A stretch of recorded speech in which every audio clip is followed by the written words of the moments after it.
Hey guys, welcome to another episode of Rushdown Radio. I'm Michael. And I'm Anthony. And we're going to be talking about DLC and season passes and whatnot this episode, since that's like a good topic of debate. We've been gone for this long, and this is what we start with. Yeah, something controversial.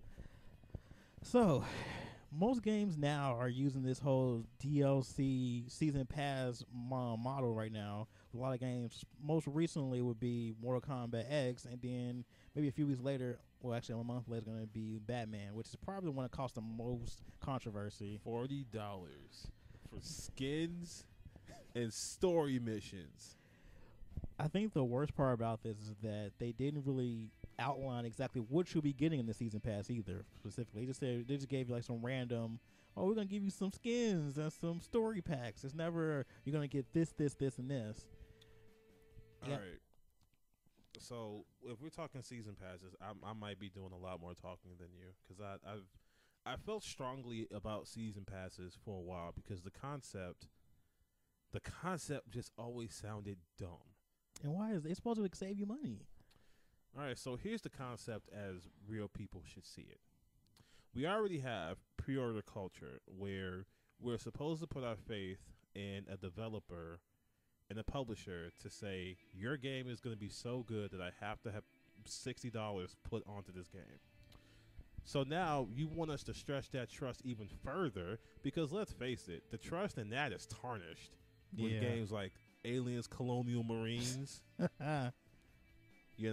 Stuff like that. But that aside, now developers and publishers are asking us to put forth $20 to $30 and now $40 for DLC that might be good for a game we might play a lot. and they keep telling you less and less, like Borderlands. Like they say, oh, you get 4 campaigns. Okay, well, what are they about? We don't know yet. And there's so many things that can go wrong. First, the game can be terrible. Yeah, that's probably the worst. 2, the DLC can be terrible. And that's pretty bad, too. 3, the DLC could be very subpar and not substantial.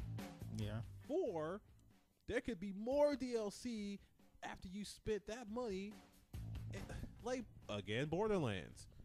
Their season pass for Borderlands 2 outlines 4 campaigns. Now, after that came another character, another addition to the level cap, and a series of mini story campaigns. I think like 5 or 6. So that's even more DLC post the season pass once it was over. And then another reality is that the game can do so poorly that the company that's supposed to be giving you this season pass can go under, and now you don't have DLC. Yeah. Like with Borderlands The Pre-Sequel. I hate to keep on talking about Borderlands, but they're like the biggest offenders in my eyes of the season pass. Because we'll talk about a couple other offenders, but with like the company 2K Australia, they're done. And so all they left you with was 2 characters and 1 story campaign for $30. That's not a saving, because if you go on PSN or Xbox, whichever you got, that's how much it is. $30. You saved nothing. But did you get early access at least? No. Oh, that's terrible. No. No early access, no anything. You get it when everybody else does. For $30. So there's no real incentive to getting a season pass. No, I don't believe so, because you are really just giving money to what might be good, what might be the end of it. Or Evolve. Oh, God. Yeah, remember that? How they kept on confusing you with different season passes, only to have another $100 worth of DLC after that? Man, they just had they had a lot of faith in their game being worth all that money. And it really wasn't, because I even got a chance to play Evolve. The matchmaking is terrible. The concept of the game, while it sounds great on paper, is pretty dumb. I mean, it's Left 4 Dead, but bad.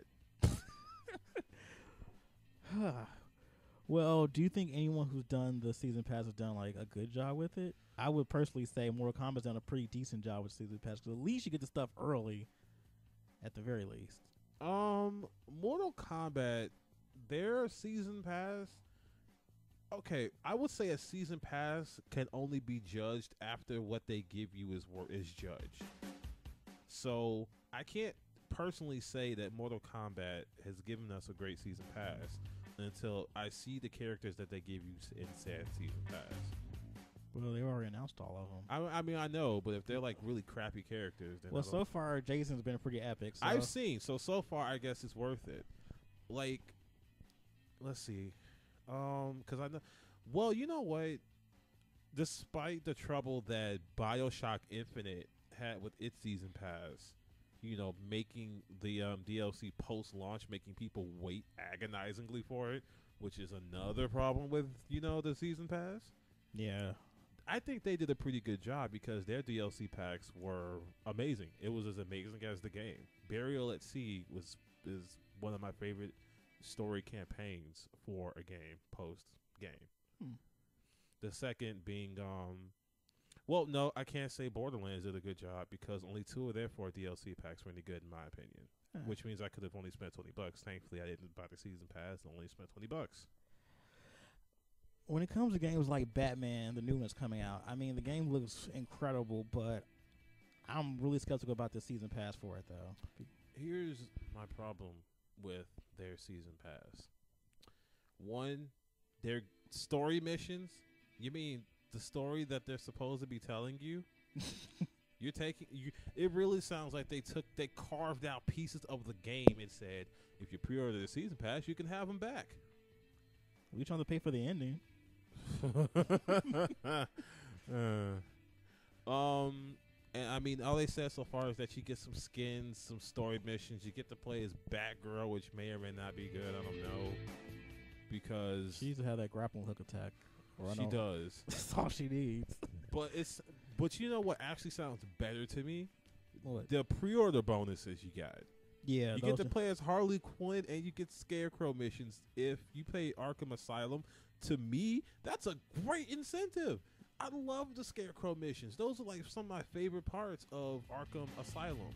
So to tell me that if I pre-order this game, I get those, screw the season pass. I got Scarecrow missions.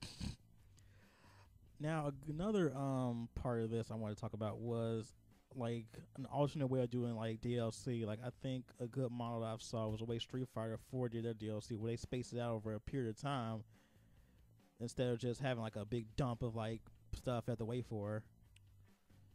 I agree. I mean, yeah, we give Capcom a lot of crap. Yeah, they deserve it, but let's not act like they do everything wrong, because they do. They don't do season passes, and I'm grateful for that. Yeah, they even show you what you're about to get, so it's like in depth. Like they do. They give you screenshots. If you may complain about the fact that all they sell is a bunch of costumes, but you see the costumes before you buy them. It's never like we're gonna surprise you. Now, of course, other people may complain, oh, well, they don't sell them individually, but I mean, the packs are pretty cheap. Yeah, like even if you bought a pack for like a couple characters, it's like weigh your options, really. Yeah, I like the fact that they space this stuff out over a large period of time, whereas you can just say, okay, we have a new thing, a new DLC coming out in like 6 months from now. Be prepared, get some money. Yeah. Versus having a season pass and then you don't know what's coming in it, and then you buy it and you're like, oh, this is all shit, and now I have all this crappy DLC for this game, and then you lose faith in them and you don't want to buy anything else. Especially when you have games that don't have a whole lot of replay value. Yeah. Like BioShock Infinite did a really risky thing even having a season pass. Because once you beat that game, that's it. It has no replay value. Unless, I guess, you want to try and get all the combinations of the powers. But that's, Yeah. Or do what? It was in 1999 mode? That was, no, I'm good. But to wrap this up, so what do you think about season passes? Do you think this is a good idea? Do you think this needs to end immediately? I feel like season passes was an idea that was crafted by an industry that knows that it can milk customers for every penny. No, I do not think it's a good idea, because it's asking a lot of developers and publishers that have not earned that trust. With the games they've been putting out lately, the AAA gaming industry is very distasteful in my eyes. When you put out games like Assassin's Creed Unity or the PC port to Mortal Kombat, there's something wrong with an industry where these things are allowed to not just exist but continue to. And I don't trust them. I don't think others should trust them. But I am not one to say that you shouldn't spend your money that way. I just don't think that it's a good idea. All right. So what do you guys think? Let us know on our Facebook page. Please comment below. Please subscribe and like this video. Thanks for tuning in. We'll see you next time.